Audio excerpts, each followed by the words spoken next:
Cukup 2 tahun mesti kena tembuknya.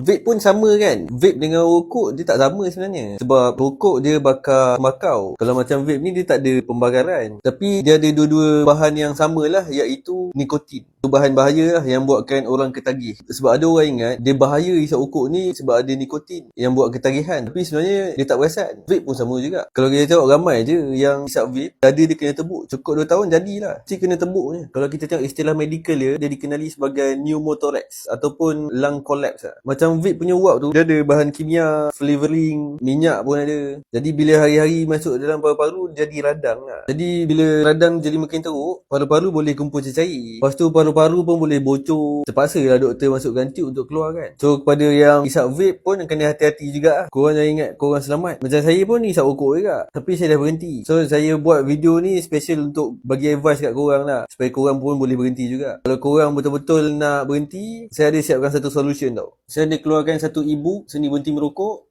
Kat sini kita ada 11 bab tau. Yang ni termasuklah cara-cara untuk handle withdrawal pada wanita-wanita yang ada pasangan merokok. Macam mana kau nak faham psikologi perokok-perokok ni, dan macam mana korang nak handle emosi korang untuk melawan ketagihan rokok tu. Kita ada money back guarantee. Kalau korang tak jadi berhenti, kita bagi balik duit. Lepas tu ada free access khidmat nasihat. Korang contact je saya. Kalau korang nak nasihat, nak semangat ke, korang contact je. So korang akan dapat diskaun RM19 saja tau. Korang cuma masukkan kod promo 40 macam ni. Korang pergi dekat bio saya sekarang